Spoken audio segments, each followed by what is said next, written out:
Hello guys, मैं Satyam and you are welcome to my YouTube channel MC explained. Guys, आज हम Falcon and the Winter Soldier web series के 5th episode के बारे में बात करने वाले हैं। अगर आपने पहले 4 एपिसोड की वीडियो नहीं देखी है तो जाए देखें, लिंक डिस्क्रिप्शन में है। तो गाइस, ज़्यादा टाइम वेस्ट ना करते हुए वीडियो को शुरू करते हैं।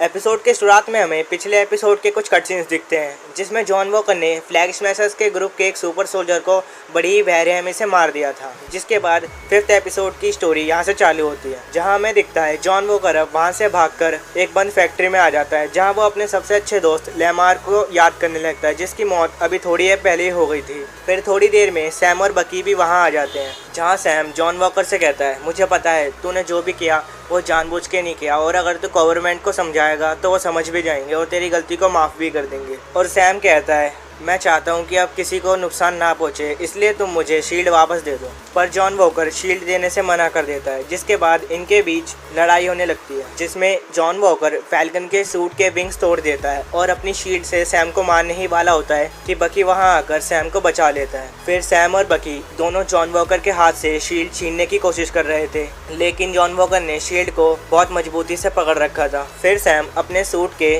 बूस्टर्स को ऑन कर देता है और बकी के साथ मिलकर जॉन वॉकर से शील्ड को छीन लेता है, जिसमें उसका हाथ टूट जाता है। फिर बकी और सैम जीआरसी के कैंप पे जाते हैं, जहाँ जीआरसी कार्ली को पकड़ने आए थे, पर उन्हें वहाँ कार्ली के फॉलोअर्स ही मिले क्योंकि कार्ली वहाँ से भाग गई थी। फिर वहाँ टॉरेस भी आ जाता है, जो सैम से जॉन वॉकर और कार्ली के बारे में बात करता है। फिर सैम वहाँ से शील्ड लेके जा रहा होता है, तो टॉरेस सैम से पूछता है, क्या विंग्स नहीं लेके जाओगे? तो सैम बोलता है, इन्हें तुम ही रख लो। फिर सैम वहाँ से चला जाता है, जिसके बाद सीन वाशिंगटन डीसी पे शिफ्ट होता है, जहाँ गवर्नमेंट जॉन वॉकर को फैसला सुना रही थी कि अब आप अमेरिकन सरकार या उसके रक्षा विभाग के किसी भी पद पर रहकर काम नहीं कर सकते और आपको दिए गए कैप्टन अमेरिका के टाइटल और उससे जुड़े अधिकारों को रद्द किया जाता है। तो जॉन वॉकर सेनेटर के सामने अपनी बात को रखने को कहता है, पर सेनेटर कहते हैं, हम तुमसे पूछ नहीं रहे, हम तुम्हें बता रहे हैं, ये हमारा ऑर्डर है। तो जॉन वॉकर कहता है, मुझे पता है और मैं अब तक आपके ऑर्डर्स ही मानता आया हूँ। फिर सेनेटर कहते हैं, तुम्हें इस महीने की शुरुआत में बिना किसी मान सम्मान के डिस्चार्ज कर दिया जाएगा। और सेनेटर जॉन वॉकर से कहते हैं, तुम हमें कैप्टन अमेरिका की शील्ड जल्द से जल्द वापस कर दो।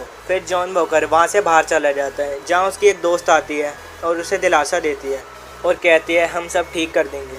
और वो कहती है, तुम सबसे पहले लेमार के पेरेंट्स से मिलो। तभी वहाँ एक लड़की आ जाती है, जिसका नाम Contessa Valentina Allegra day Fontaine होता है, जो ये जानती थी कि जॉन वॉकर ने सुपर सोल्जर सीरम ले लिया है। जो कहती है, मैं तुम्हारी पूरी हेल्प करूँगी, बस मैं जब भी कॉल करूँ तुम मेरा फ़ोन ज़रूर उठाना।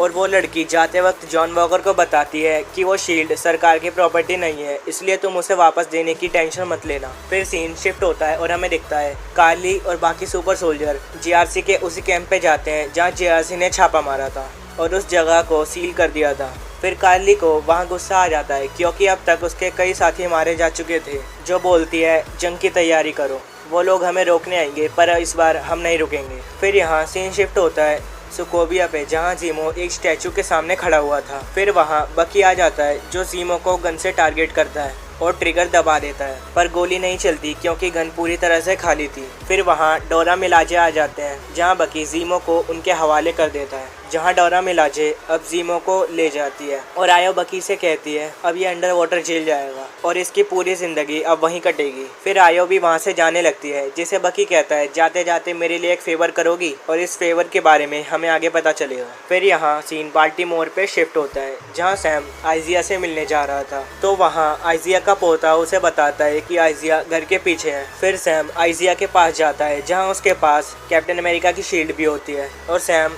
आइजिया के पास ये पूछने आया था कि असल में उनके साथ हुआ क्या था। फिर आइजिया सैम को अपने पास्ट के बारे में सब बता देते हैं कि उनके साथ क्या क्या हुआ था, जो सैम को ये भी बताते हैं कि ये अमेरिकन्स कभी किसी ब्लैक इंसान को कैप्टन अमेरिका नहीं बनाएंगे। फिर सैम वहाँ से चला जाता है और सैरा को कॉल करता है, जो कहता है, मैं घर वापस आ रहा हूँ। फिर सैम घर जाता है, जहाँ सैरा उसे बताती है कि वो अब बोट नहीं बेचेंगे क्योंकि उसे रिपेयर करने में बहुत खर्चा आएगा और जो बोट खरीदने वाले थे उन्होंने भी अब मना कर दिया है। फिर वहाँ सैरा के दोनों बेटे आ जाते हैं जो स्कूल जा रहे थे, जिन्हें सैरा लंच शेयर करके खाने को कहती है। तो सैम सैरा से कहता है तुम तो बिल्कुल मॉम की तरह हो। तो सैरा कहती है हाँ, मॉम डैड ने तो सबकी मदद की थी। तो सैम कहता है वो तो है, और अब समय है उनसे मदद मांगने का। फिर सैम उन सब को कॉल करता है जिनकी मदद उसके मॉम डैड ने की थी। फिर नेक्स्ट डे वहाँ सैम की मदद करने कुछ लोग बोट रिपेयर करने के लिए बोट के पार्ट ले आते हैं। फिर वहाँ बकी भी आ जाता है जो सैम को एक बड़ा सा बॉक्स देता है और बकी उसे खोलने को भी कहता है, पर सैम बॉक्स को नहीं खोलता क्योंकि वो बोट रिपेयर करने में बिजी था। फिर बकी भी उसकी मदद करने लगता है। फिर सीन लेमार के घर पे शिफ्ट होता है जहाँ जॉन वॉकर उनके पेरेंट्स को ये बताने आया था कि लेमार के साथ असल में क्या हुआ था, पर जॉन वॉकर लेमार के पेरेंट्स को ये नहीं बताता जिसे उसने मारा वो लेमार का कातिल नहीं है। जिसके बाद जॉन वॉकर वहाँ से चला जाता है। फिर सीन शिफ्ट होता है और हमें दिखता है सैम और बकी बोट रिपेयर कर रहे थे, पर वो कुछ पार्ट्स को लेकर कंफ्यूज थे। फिर वहाँ सैरा आ जाती है जो सैम से कहती है मैं तुम्हें उड़ना नहीं सिखाती, इसलिए तुम यहाँ नीचे उन चीज़ों को छेड़ना बंद करो जिनके बारे में तुम नहीं जानते। फिर सैरा उन्हें वहाँ से जाने को कहती है। फिर हमें दिखता है सैम शील्ड से प्रैक्टिस कर रहा था, जहाँ सैम बकी से पूछता है क्या तुम्हें अब भी नाइटमेयर्स आते हैं। तो बकी कहता है हाँ, हर रात। तो सैम कहता है तुझे इन्हें रोकने के लिए कुछ करना होगा। तो बकी कहता है मैं करता भी हूँ। तो सैम उसे कहता है तूने विंटर सोल्जर बनके जिन्हें फ़ायदा पहुंचाया अब तू उन्हें रोक रहा है क्योंकि तुझे लगता है इससे तेरी गलती सुधर जाएगी। तो उन लोगों के पास जा जिनके साथ तूने गलत किया और सॉरी बोल जिससे तुझे अच्छा लगे, और उनसे जाके पूछ तू उनकी मदद कैसे कर सकता है।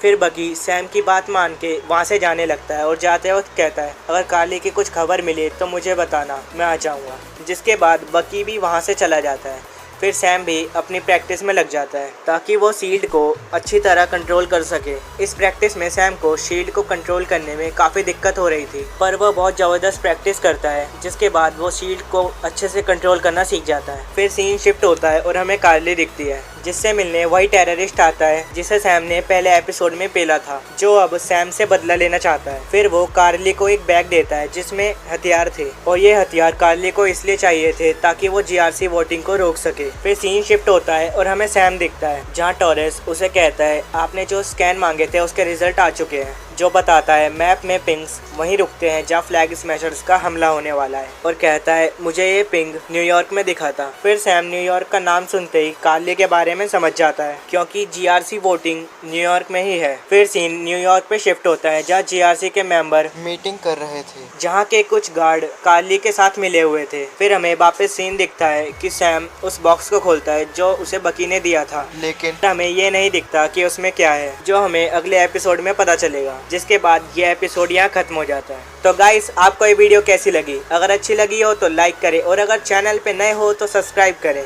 और आपको इस एपिसोड में जो पार्ट सबसे अच्छा लगा उसे नीचे कमेंट करें। और गाइस, अगले एपिसोड की वीडियो जल्दी मिलेगी। मिलते हैं अगली वीडियो में, तब तक के लिए बाय।